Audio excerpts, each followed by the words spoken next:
अगर जनता की आवाज उठाने वाले सांसद भी सुरक्षित नहीं है तो फिर आम नागरिक किससे उम्मीद करे। जो आज छात्रों पर लाठियां चला रहे थे, याद रखिएगा आपके भी घर में बच्चे होंगे। हो सकता है कल वही किसी प्रतियोगी परीक्षा में बैठे, अगर उनकी मेहनत भी किसी पेपर लीक की भेंट चढ़ जाए, अगर उनका भविष्य भी भ्रष्टाचार की वजह से अंधेरे में चला जाए। आज सड़कों पर सिर्फ छात्र नहीं थे, वहां करोड़ों सपनों का दर्द था। वहां उन मां बाप की उम्मीदें थी जिन्होंने अपने बच्चों को पढ़ा लिखा कर एक बेहतर भविष्य का सपना देखा था।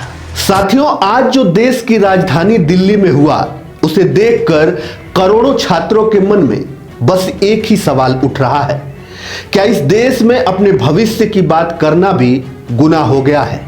क्या छात्रों की आवाज अब बैरिकेडिंग, लाठी और बंद मेट्रो के पीछे दबा दी जाएंगी? आज दिल्ली की सड़कें सिर्फ विरोध की गवाह नहीं थी, बल्कि करोड़ों युवाओं के गुस्से, दर्द और टूटते भरोसे की भी गवाह थी।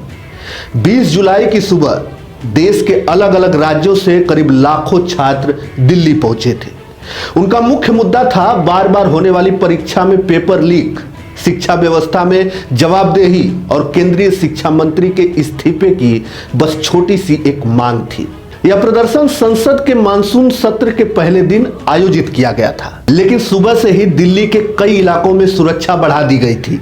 राजीव चौक, पटेल चौक, जनपथ, सेंट्रल सेक्रेटेरिएट और कुछ अन्य प्रमुख मेट्रो स्टेशनों पर एंट्री और एग्जिट दोनों बंद कर दिए गए थे। हजारों यात्री और छात्र रास्ते में ही फंस गए थे। इसके बाद प्रदर्शनकारी जंतर मंतर और संसद मार्ग की ओर बढ़ने लगे। दिल्ली पुलिस ने जगह जगह बैरिकेडिंग लगाई। जैसे जैसे भीड़ आगे बढ़ी, पुलिस और प्रदर्शनकारियों के बीच तनाव बढ़ता गया। कई जगहों पर धक्का मुक्की भी हुई, लाठियां भी चली। कुछ स्थानों पर पुलिस ने लाठीचार्ज भी किया और आंसू गैस के गोले भी इस्तेमाल किए गए। हालांकि दिल्ली पुलिस ने बल प्रयोग के आरोपों से इनकार करते हुए कहा है कि कार्रवाई कानून व्यवस्था बनाए रखने के लिए की गई थी। इसी बीच कुछ सोशल मीडिया पोस्ट और मीडिया रिपोर्ट में दावा किया गया है कि दिल्ली के कुछ हिस्सों में इंटरनेट सेवाएं भी बाधित की गई थी। तो वहीं दूसरी तरफ संसद का मानसून सत्र शुरू हो चुका था। सत्ता पक्ष और विपक्ष के बीच तीखी नारेबाजी चल रही थी। विपक्ष ने शिक्षा, पेपर लीक और छात्र आंदोलन जैसे मुद्दों को उठाया, जबकि सदन में भारी हंगामे के कारण कार्रवाई भी प्रभावित हुई। लेकिन लोगों के मन में यह सवाल बार बार उत्पन्न हो रहे हैं कि अगर 28 जून से सोनम वांगचुक जंतर मंतर पर अनशन कर रहे थे, तो उनकी बात पहले ही क्यों नहीं सुनी गई? जब उनकी मांगे शांतिपूर्ण तरीके से रखी जा रही थी, तब संवाद क्यों नहीं हुआ? आखिर हालात ऐसे क्यों बनने दिए गए कि आंदोलन धीरे धीरे एक बड़े जन आंदोलन का रूप ले ले? अगर समय रहते बातचीत हो जाती तो क्या आज सड़कों पर इतना तनाव देखने को मिलता? और सबसे बड़ा सवाल, अगर किसी व्यक्ति को हिरासत में लिया गया तो क्या उसकी प्रक्रिया पूरी तरह पारदर्शी और कानून के अनुरूप थी? लोगों के मन में यह सवाल क्यों उठे कि उन्हें सफेद चादर में क्यों ले जाया गया?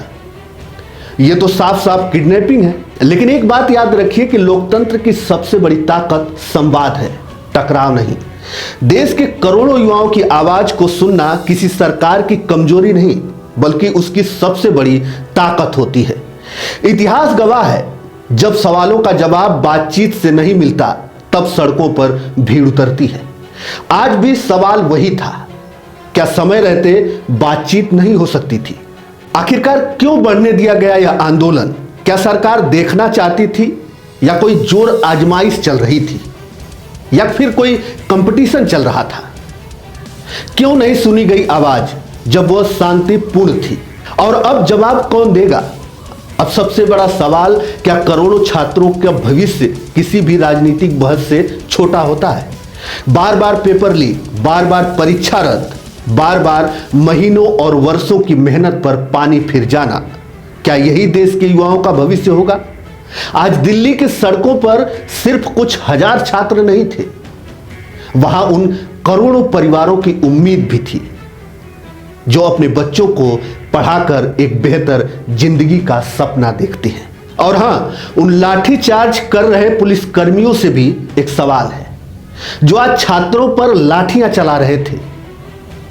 याद रखिएगा, आपके भी घर में बच्चे होंगे। हो सकता है कल वही किसी प्रतियोगी परीक्षा में बैठे, अगर उनकी मेहनत भी किसी पेपर लीक की भेंट चढ़ जाए, अगर उनका भविष्य भी भ्रष्टाचार की वजह से अंधेरे में चला जाए, तो उस दर्द को सबसे पहले आप ही महसूस करेंगे। लोकतंत्र में विरोध करना अपराध नहीं है, लेकिन कानून व्यवस्था बनाए रखना भी जरूरी है। मैं जानता हूं कि यह सरकार की जिम्मेदारी है, लेकिन ऐसे में सबसे बड़ी जरूरत है कि सरकार और सभी पक्षों के बीच संवाद हो, ताकि शिक्षा व्यवस्था पर लोगों का भरोसा मजबूत हो सके। अगर जनता की आवाज उठाने वाले सांसद भी सुरक्षित नहीं है, तो फिर आम नागरिक किससे उम्मीद करे। आज दिल्ली के जंतर मंतर पर जो तस्वीरें सामने आई, उसने कई सारे सवाल खड़े कर दिए। जब छात्रों के समर्थन में समाजवादी पार्टी की सांसद डिंपल यादव और अन्य सपा सांसद वहां पहुंचे, तो उन्हें भी पुलिस ने हिरासत में ले लिया। अब सवाल किसी एक पार्टी का नहीं है, सवाल है लोकतंत्र का, सवाल है संविधान का, सवाल उस अधिकार का है जो हर जनप्रतिनिधि को जनता की आवाज उठाने के लिए मिला है। क्या छात्रों के बीच जाना अपराध था?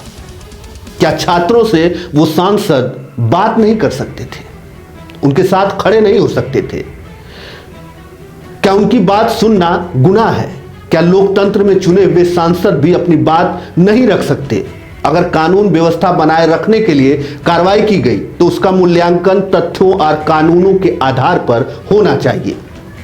लेकिन इस घटना ने देश भर में यह बहस जरूर छेड़ दी है कि विरोध जनप्रतिनिधियों की भूमिका और पुलिस की कार्रवाई के बीच संतुलन कैसे बनाया जाए। आज सड़कों पर सिर्फ छात्र नहीं थे, वहां करोड़ों सपनों का दर्द था।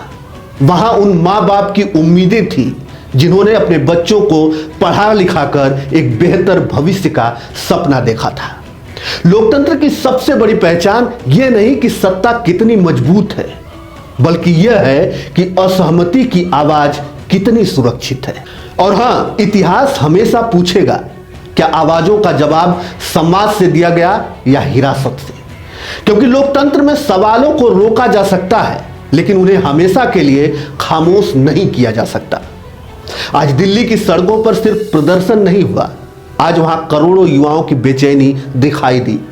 सवाल सिर्फ एक मंत्री का नहीं था, सवाल उस भरोसे का था जिसके सहारे हर छात्र किताब खोलता है। अगर उस भरोसे की रक्षा नहीं हुई, तो हार किसी सरकार या विपक्ष की नहीं, पूरे देश के भविष्य की होगी। साथियों, दिल्ली के जंतर मंतर पर तमाम छात्र अपनी तमाम समस्याओं को लेकर खड़े थे। वो कोई प्रदर्शनकारी नहीं थे, वो बस अपनी बातों को रखना चाहते थे। वो दिखाना चाहते थे सरकार को आईना कि आप जब जब पेपर लीक करोगे, जब जब हमारे भविष्य के साथ खिलवाड़ करोगे, तब तब हम लोग शांतिपूर्ण ढंग से खड़े होकर विरोध प्रदर्शन करेंगे। क्या सरकार की जिम्मेदारी नहीं थी कि उन बच्चों से सीधे संवाद कर सके? तमाम सारी बातें हुई। आप अपनी राय कमेंट में हमें अवश्य बताइएगा। धन्यवाद। जय हिंद, जय भारत।